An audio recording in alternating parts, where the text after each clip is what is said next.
nggih. Mau ngalih. Iya. Jajan ya. Mboten. Tahu. Pengen diambung karo dalange.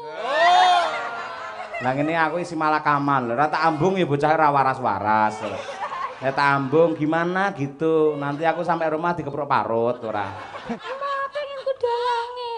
Lek ngono rada nyedak mriki no, mosok dalange cenanangan toko kono. Hei. Lah iki to teko to iki ratunya misteri Gunung Merapi. Jan. Biar kita diamput. Anu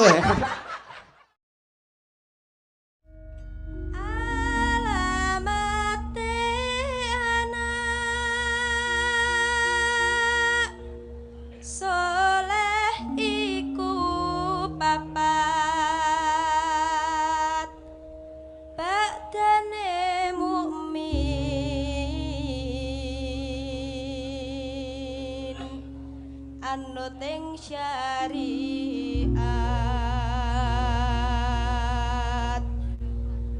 kang dihen lisane alus ngendikane kapindo mulya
Muga-muga kita bisa meratai dunia akhirat padamu bila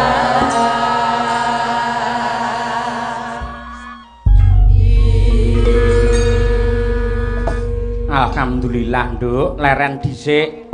Iya mak iya. Wah jan ora nduga mono babar pisan ya mak. Ing atase jan-jane asline Tegalan ning saiki jadi lautan manusia. Mosok tak sempatke noleh mburi ngiwa nengen sing rawuh sangat luar biasa. Inilah kehebatan lan cinta kasih penonton Nganjuk terhadap seni budaya Jawa ya kuwi wayang kulit. Langkung rumiyin tepuk tangan untuk penonton Nganjuk yang tercinta. Bo kaya apa? Aku nyuwun karo Genduk Birgita Larase Pelok karo Genduk Winong Nawangsih sing saka Kediri lan saka Tulungagung. Ya. Nangis sajroning atiku. Pur. Ngadeg dong.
Selamat malam Winong.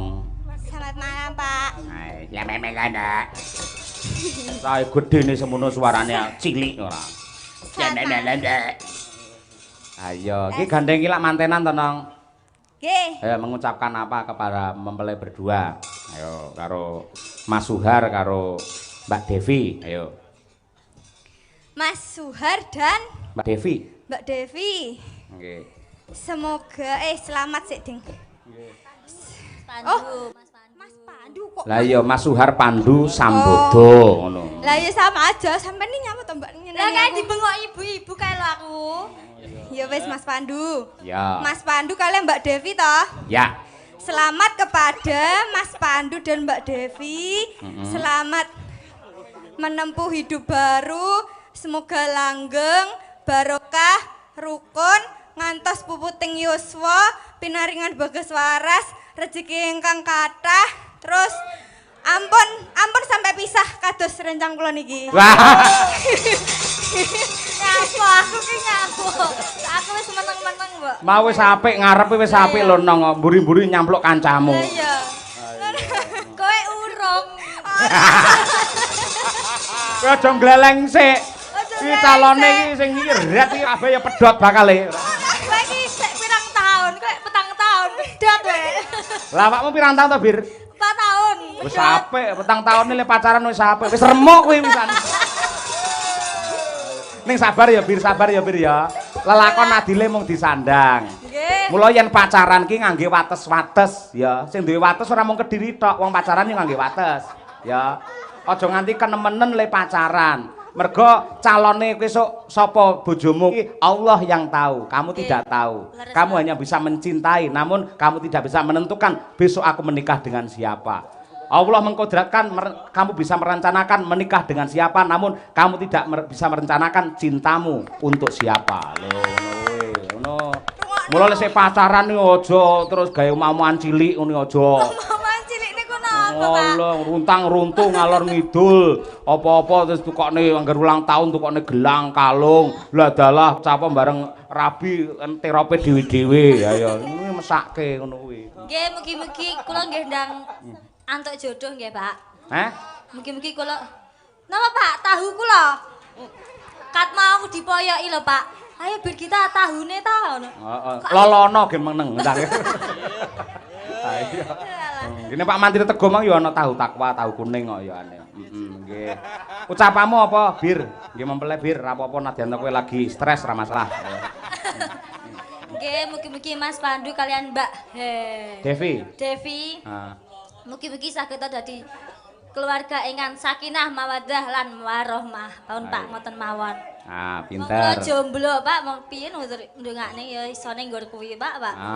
Aku iki jomblo, Pak, nuturi wong awakku dhewe remuk, Pak. Ayo, wis lelakon.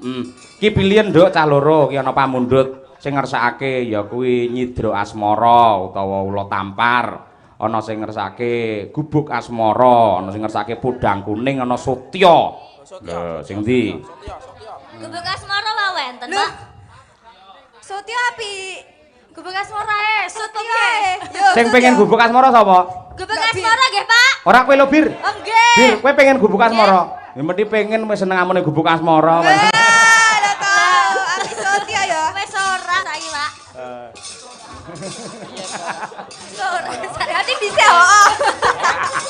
Ayo, keceplosan dhewe ta. Oh, bola-bali tolol tak seneng. Sing ndi? Sing sepakat Wina karo Birgita iki. Gubuk asmara. Sutya. Gubuk asmara. Wis timbang ayal-ayalan saiki ngene, tak tengahi. Gambir sawit.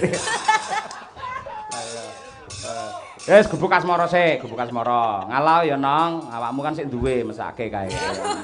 Ayo. Slendro, ayo ben. Ayo bawa sik. Kawani sik no, komplit no sak poconge no. Ayo. Ayo. Abang sik Bir, ayo Bir. Nyingkar. Ayo. Nyingkar nyingkur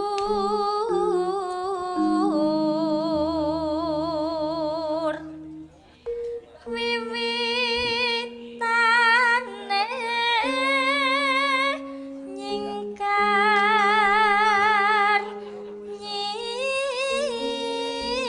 nyingkur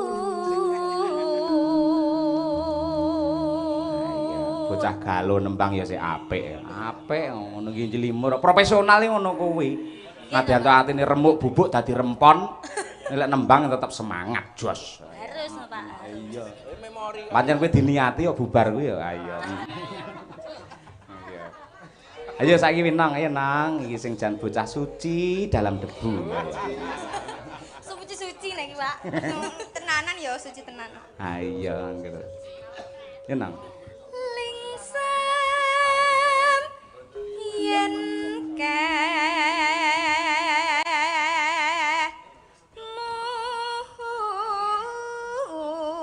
mutan.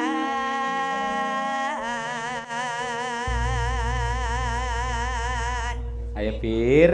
Pak niki kan kula kan jomblo to, Pak. Lah ngopo? Niki pengrayatan jenengan sing jomblo niki kira-kira sing cocok kalih kula niku sinten ya, Pak? Sulama. Oh iya, Sulama. Mas, aku jomblo lho, Mas. Ayo. Wes, kowe gandeng karo kuwi aku setuju. Setuju, Pak? Heeh, engko lek mlaku ning dalan ketes ana ndase. Aja kuwi bocah meneng, bocah sabar, munta dewa. Ayo. Ayo.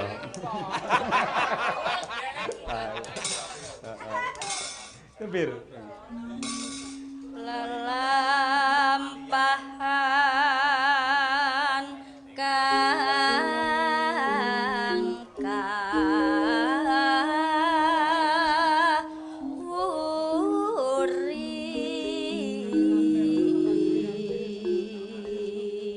lebih mudah mencintai 1000 wanita daripada melupakan satu yang telah menggenggam inti jantung. Wah. Kocik hayang. saya ya lho, Pak. Apa-apa. Pancen wong wedok jaman saiki hobine ya putus ngono kuwi ya. Ayo, masalah. Ya nang tutup penang, bocah kok solekah kaya ngene. Bocah le cantik apa nek nyindeni srepek 9 jam malah gemes aku. Semye. Besok mau teko tak setel bolak-balik wetengku kaku kan ayo. Ora apa-apa, ayo, ora apa-apa. Ayo.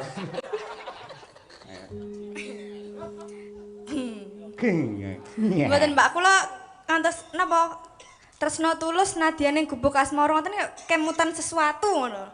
Maksudmu Apa? Kemutan lakon apa ngono Pak kula iki? lakone kuwi to? Terus no. Kok aku terus. Wae seri ya saiki berkita ya ayo. Ayo. Andu Papa Prapto ayo. Yen nang Tresno tulus nadyan ning gubuk asmara.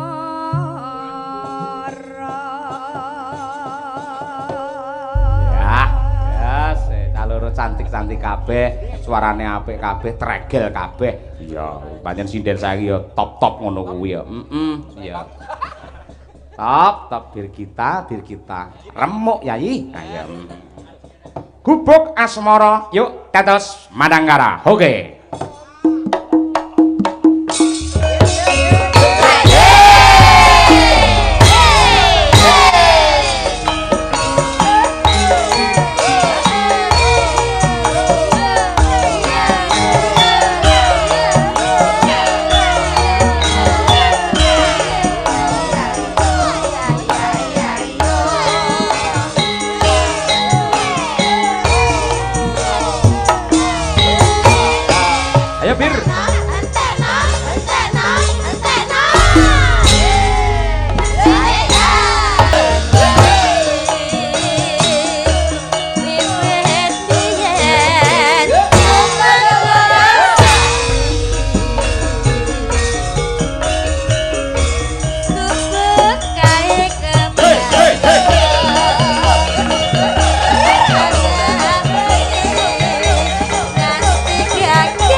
Dasare ya bakal tahu takwa. Ayo. Bareng putus saya tahunnya dirubung laler. Kok iso dirubung laler lho, Pak? Lah mergo ora kok ditutupi ngangge tisu apa-apa ngono. Lah piye tahune ya wis kadaluwarsa pisan. Pripun Pak kandel? Lah iya ngono kuwi. Kaya winong lho primpen. Ditutupi direndo-rendo. Ditaleni biar ucul. Halal ayo.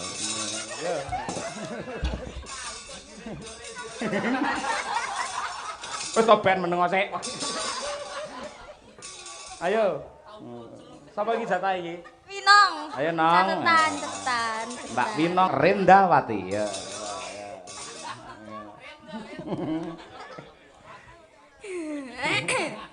Cetetan sajrone Abir. saya marah aku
Mangkara. Gubuk gawe geblak cita. Wayah bengi anane geblak trina.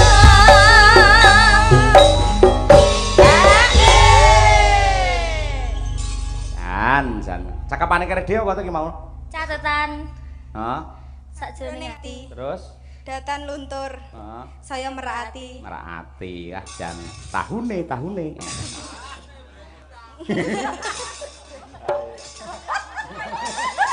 Apa Bir? Tahune bir kita. Ayo. Rubung laler. Ayo. Yo, tintakne yo. Awas. Catatan sakjroning ati.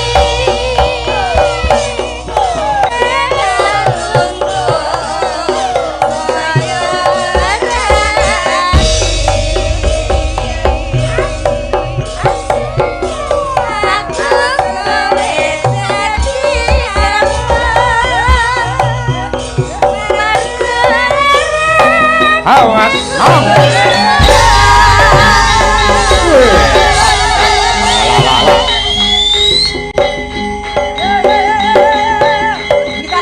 Kita jadi.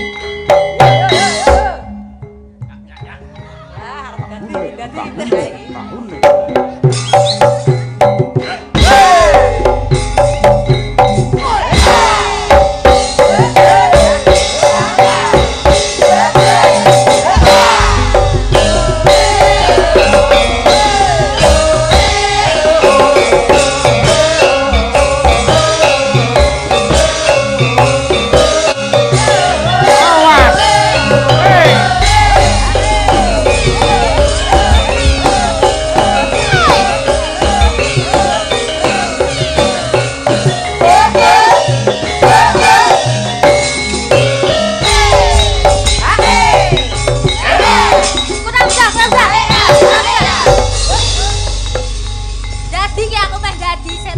Dadi awas. Juga nih. Ya.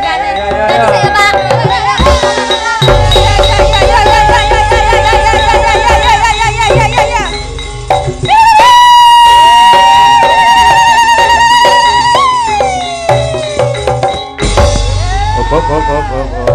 Iki lho ngene iki lho lek kliwat ngene iki pikirane dhek kan galau. Stres, Pak, niki, Pikiran Pak. kotong. Ayo. Sing dipikir tekan ngendi-ngendi lho Pak niki Pak yo alah Bapak. Mesakne ayu-ayu dirubung laler. Alah Pak. Salah. Sik tak takonane ya, No. Nggih, heeh. Eyang. Dalam. Aduh, sing lebone putri ya. Biasane dhewe sing lebone lanang kok ya putri ya. Daleme pundi, Yang? Aku semampir. Non? Semampir. Lah mriko pun tutup niku, Yang. Aku mau ngalih teko kono. Non? Aku mau ngalih. Andi Babu. Sinten asmane sinten, Yang? Jenengku Siti. Oh, Siti. Ya, jenengan ngerti bedane Siti karo soto. Nggih. Lek soto ki biune putih, lek Siti lek soto ya. Mesake Birgita niku bocah lagi bar putus gitu. Lagi rekoso nggih. Mimi nggih. Mimi. Aku maleh. Maem nggih.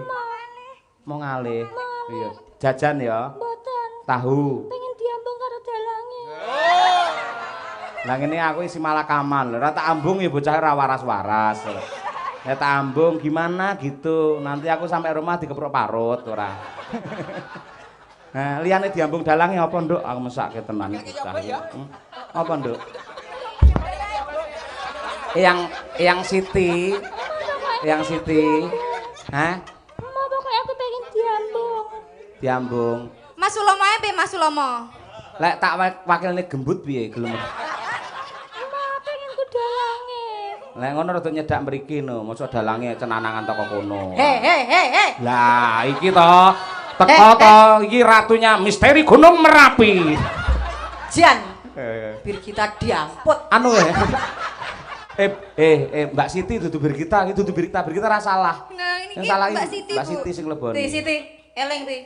Ning kene nek mboke ning kene. Masa njaluk diambung dialange. Awas. Ti Siti. Dalange kae diutang karo aku rong disaur. Sarunge sik ning nggon aku. Iya, sing tulisane gajah duduke ya. Ah iya, maaf ya aku diutang. Kok anggap utang ra apa-apa lek nyaur kudu nyaur pira? Mau pengen diambung saiki. Diambung saiki masalah. Piye lho Bu ngene mesake lho. Awas. Sing marat morang. Awas. Ngopo? Ben dadi ra Mario ben. Lho, kuwi lho. Karo mak lampir ra oleh lho. Ayo piye, Jal. Siti ae lho. Wani, ayo lek wani. Tak jangkah tenan lho ngambung bojoku. Drama tok, drama. Ayo. Rotoke drama. Ning ora tak kenekne. Kaya film kan kurang sekilan asline ya ta. Kurang sekilan. Ning ketoke nang penonton, wah akeh ndelok Mbak Isin lah aku ngene. Wani ngambung tenan, aku medun goleki wong sing go wanteng nang tak ambung genti ya. Aku par goleki kami tuwa sing durung rabi.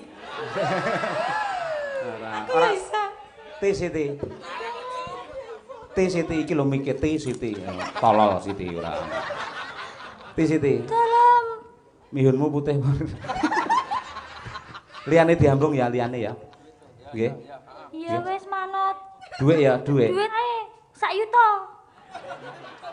Kowe iki janjane prewangan apa kotak amal sak yuta. 100.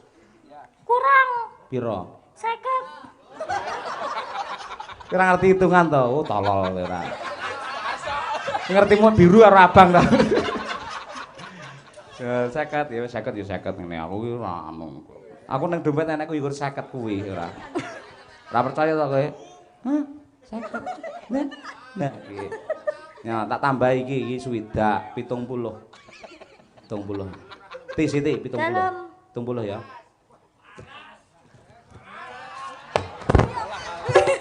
Loh, Piye? diambunge dereng lho Pak Dalang. Diambungi sesuk nang Ponorogo ya. Ngenteni Siti sitoke bubuk sik ya. Sampun nggih Pak Dalang, matur nuwun. Kuwi anu lho di anu ya, nggih tuku tisu. Lah napa waktu Mbah tisu? Ndakane nangis ae ning kos-kosan. Alah, Pak Dalang aku keringatan. Keringatan. Lah iya tukono tisu nggih ngelapi Lagi keringat. aku wis punya, minta tolong. Oh, lek keringetan ora ngambung ora masalah. Awas. Awas, siji. Ayo to. Lantet.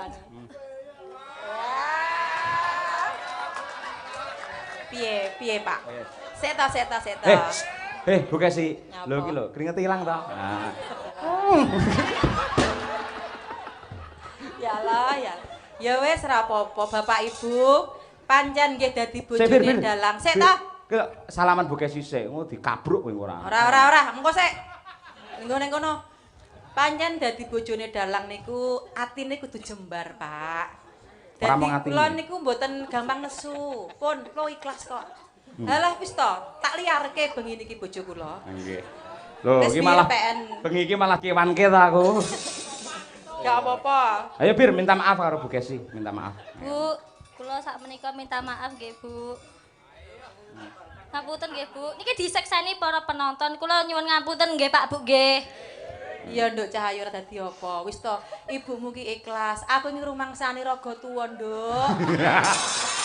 Aku ki ngladeni Pak Cahaya ki ya wis ya nyuwun sewu, aku ya wis manak papat, ya wis lempo-lempo wis aku ikhlas ya nek cah wedok ayu jenom, gelem ngopeni bojoku wis ikhlas, Nduk. Bu Kesi wis tenan kono.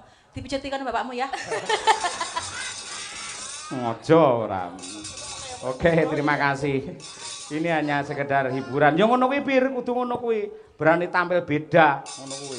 Ada gebrakan-gebrakan baru. Dadi men iso sinden Madangkaran duwe ciri khas dhewe-dhewe. Lah Bir kita ya kendel kaya ngono kuwi, kemayu.